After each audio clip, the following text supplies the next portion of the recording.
This is Trailblazers Leagues, a temporary game mode where we complete tasks to unlock new areas, gain points to unlock powerful game altering relics, all for the ultimate end goal of Dragon Cup. This is my journey. Time to finally do some runecrafting. I've been putting off runecrafting for way too long. Currently at 78 runecrafting, and it is actually my only skill below 90. And I want to get two things done with my runecrafting. The Falador Diary requires 88 runecrafting to get 252 Earth Runes, and the Karamja Diary requires 91 runecrafting. So I think I can get myself up to 91 runecrafting here at Guardians of the Rift, store up some energy, and see what kind of loot we can get. Base level 80s, the benefit of training runecrafting finally. Got myself up to 83 runecrafting. We're about 11 games in. And I have a total of 29 reward pulls. Basically, I'm doing this because my pouches have degraded and I need to repair them. But how the drop rate minigame boost works here is the drop rate of like the Abyssal Lantern and the Abyssal Needle is increased to 5 times. So 1 in 60 and 1 in 40. And then whenever you get a pearl drop, it's multiplied by 8 times. So that will be considerably better. I haven't had a pearl drop yet, so I'm hoping to pick one up here. I should. It's like 1 in 6. There we go. First pearl drop is 160. That is a huge amount of pearls. Well, there is our loot. We got a total of 384 pearls from those loots. Ended up getting 13 pearls per pull, which honestly isn't the best rate because you expect to get about 18.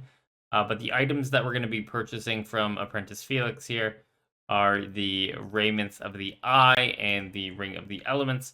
And the total cost of everything is 1750 pearls. Now, the way to repair your pouches is you talk to Madame Cordelia here, and 25 pearls cost to unlock it, and she'll contact the mage for us, repaired all of our pouches, and it'll cost 1 pearl each time. So it's very much like a token cost. All right, this is going to be the end of the night. I'm up to 17 total kills, and I got 21 more pearls that we can go for. Also, level-wise, I'm up to 85, so if I can get the Abyssal Needle here, that will be a Colossal Pouch made. Oh, there is the Abyssal Lantern.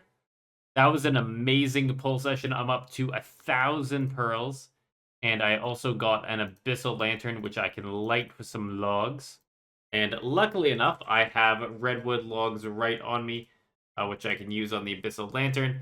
And the redwood logs give us 5% extra catalytic energy, and we get 5% more runes. And the pouches no longer degrade. I no longer need to worry about repairing my pouches. It is also a hard task to equip the Abyssal Lantern. That is super sweet. I will take that. I forgot just how much I missed the Abyssal Lantern. That game there was 297 elemental points and 789 catalytic points, getting me up to 86 runecrafting and a total of 11 energy gained in that kill. It's going to be pretty sweet because I think I need about another 50 pulls to get the full outfit. So if I can keep getting 11 per, that's only another 10 games. Booting that lantern, so helpful. There is level 88 runecrafting, which allows us to get 9 air runes from Essence, which is the Falador Elite requirement. 30 pulls and only 80 pearls is hella depressing. That's basically the rate in the main game. But I did get the Abyssal Needle, which I think I can just use all of them on each other. And now I have the Colossal Pouch, which is a hard task. But the downside is I need to keep doing Guardians of the Rift as my pearl count is only 1148. And my expected pearl count based off my pulls is 1440. So not looking too sweet. But the good news is I have like basically best in slot for Guardians of the Rift now. And on the very last pull, we picked up 200 plus pearls, which gets me all the way up to the full Guardians of the Rift outfit. I am going to take a break from Guardians of the Rift for now. I may come back here in the future for the Ring of the Elements, as it is a task. I believe it is a medium task. Yeah, it's only 40 points, so I don't know if I will necessarily go for this. As for the rest of our runecrafting training, I'm going to be doing some last recall runecrafting. Unfortunately, this is one of the few instances skilling related where Banker's Note would just absolutely clear whatever I'm doing. The method is really simple. All you do is you get a quick bank teleport. For me, I think it's the Crafting Guild. I then deposit all the runes, pick up all my essence again, teleport back, and make my way back to the farm or the Crafting Guild. There is level 90 rune crafting, giving us both a hard and elite task, one for crafting 2500 essence into runes, and one for reaching a base level 90. Kind of funny how it happened on the exact inventory that I got 90. The XP rate has kind of equalized down to 1.3 million per hour.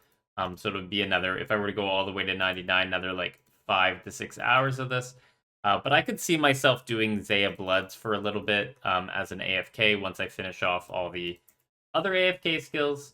Level 91 rune crafting members will now receive 2 nature runes from each pure rune essence.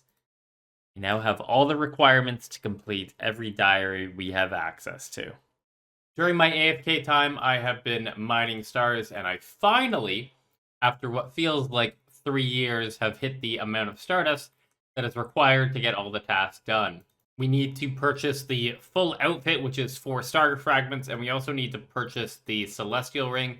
The total cost of this is actually 14,000, but I can do a cool little trick where I buy one of the celestial rings, and I completed the hard task for purchasing it. There is no task for equipping it, and then I can go ahead and sell that celestial ring back for 1,600 stardust. And now I can purchase 4 star fragments, and I can recolor my prospector to golden prospector. And there is a hard task and an elite task. Hard task for having one of the pieces, and then the elite task for having all of the pieces. I think it does look really cool. And this whole process was 360 points that I gained purely from AFKing. On top of that, between Motherlode Mine, getting the Prospector, the early game tasks like coal and iron and the Lovaken's favor, and then doing all these Stardust, I got up to 95 mining, meaning I only have 4 levels I have to get from actual training. I'm not sure exactly how I'm going to do that yet. That is the end of the Falador Elite Diary. I also got the task to dig up some magic roots, so that is 280 more league points obtained. The big diary for this one is the hard diary, as the hard diary makes 2 big advances to mole. First off, the giant mole skins and mole claws will be noted. And then also I can bring the Falador shield with me inside the mole instance, and then it'll give me an arrow above the head. So then I know exactly where mole is, and I'm not running around the world trying to find him. As for the Elite Diary, there isn't anything relevant in there.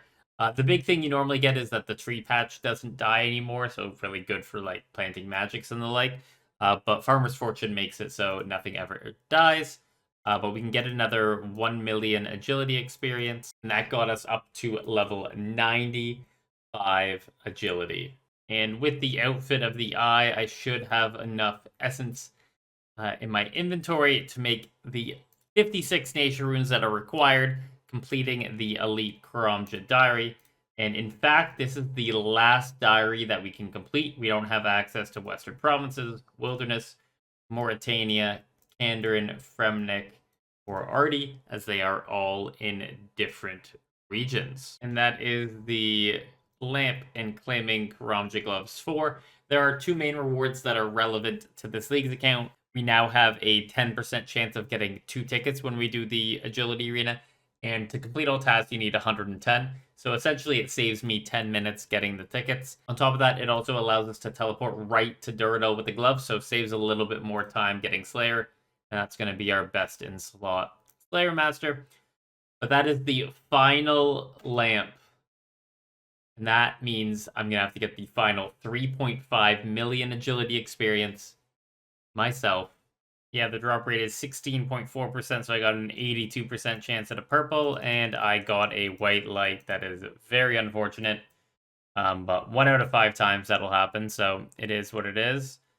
And I got rubies and torstal seeds. I got slightly more points this time, have 85% purple chance. Don't tell me I'm gonna get a white light again. No, I did not. Got the 1 in 12 mass, the 1 in 12 chaps, the 1 in 8 ward, and the 1 in 24 shadow. Everything else is gonna suck. First purple of the day, first purple in a couple days, as I haven't been to Toa in a little bit, and we get the Otswison's Fang. That is like my 18th Fang, but at least I got the Breach of the Scarab. This is another collection log slot, and also might help me do the 150 Karis Partisan task. Another 85%er, got myself another purple. Let's see what we get here. One of these days, I will get something that is not a Fang. Let's not go for the back-to-back. Oh, I got the Shadow! Let's go! Tumakin Shadow! Oh, fuck. That's huge. Woo! That was on raid number 14. I got myself the Tumakin's Shadow. I got the Shadow, Fang, 2 Light Bearers, and the Missouri Body. Bought like 50k soul runes. That should last me. Can add 20,000 charges to the Tumakin's Shadow to charge it fully. Now that I have a fully charged Shadow, I can equip it. And boy, does my mage setup look dumb. And that's 400 points as well. Getting the Shadow, like Twisted Bow, is a 400 point task. So that's mega for the points. And it should also make it easier for me to get full Masori and or complete some combat tasks in the future. I'm just so excited to have this weapon because I've never had it in the main game. I think it's still worth like kiting it out to go to the other styles just because I have no other mage gear. So I'm just going to let him hit me, but it's nice to be hitting above 10s and to be hitting like almost every time. This is the other part of the raid where it's going to be so much different having the Shadow. Before I was maxing 10s, and my very first hit there was a 22. Well, that's the highest purple chance I've seen yet. 17.65, which goes out to 88%, and we got ourselves another purple. Hopefully we pick up a piece of Masori that we don't have here. Maybe the Masori Mats, Masori Body, or the Ward for some extra points would be super sweet. But at this point, the chance of me getting something good is so low. Yep, another light bear. This is gonna happen a lot. I'm gonna enjoy dropping all my light bears at the end of the league, but that was a sub 30 tombs. Well, I do want to up my mage gear to get the Shadow better by going to Leviathan. I did have the plan of doing the Giant Mole already, getting that Falador Diary, so I want to complete that out. There are a total of 4 tasks associated with Mole. 50 kills, 150 kills, and 300 kills. This one is technically 100 kills because you get 1 mole claw per kill. So there are 4 kill count tasks getting a total of 200 points. I'll get a lot of Bird's Nest, which will more than likely bank 50 mil herblore and 50 mil farming. On top of that, there is a task here to get a magic seed from a Bird's Nest. And I haven't done that yet. So I'm hoping that within these 300 mole kills, I will be able to pull that off. 150 mole down. We're halfway through. And honestly, this is pretty quick. Let's see. When I logged out, I had 27 kills. So I'd done 123 kills in 80 minutes. So it's probably around that 100 kill mark. And I am a reclined gamer right now. I am not tryharding at all. There is the 300 mole kills complete. I can come over to Wyson the Gardener. I have 292 mole claws. I might have forgotten to pick up a couple. And I also have 576 mole skins. You average 2 per kill because it ranges between 1 to 3. So again, I just missed a couple. And we'll trade in the mole parts. On top of that, we also picked up 2,200 U-Logs. Which is really nice banked fletching experience with Production Prodigy. Basically, any log I bank is now bonus experience for fletching, where I won't be making darts or arrows, as PP is faster. Now, these nests have a slightly different reward pool. As you can see, I got herb seeds from this, and you normally cannot get herb seeds from regular nests. They're just all tree seeds, but this one has a much wider pool. There we go. I got the magic seed from the bird's nest. I was getting a little concerned there. I was only a third of the way through, but still getting a little concerned there. Now we just need the 2 spirit seeds and all the herb seeds we can get. And there is the last bird's nest. Pretty good haul. The herb seeds are actually insane. 40 lantime, 32 dwarf, 7 renar, and 19 cadentine. I think if we look at the seeds we already have, with Torstal, Dwarf, Renar, Snapdragon, and everything that's also in the seed bank here, for herb seeds. There's not as many in here because I used most of them. I think I legitimately have 50 million herblore banked, at least in seed form. Still need to get the secondaries and all that stuff. But this is a pretty sick haul for 300 mole. I think it's definitely worth it.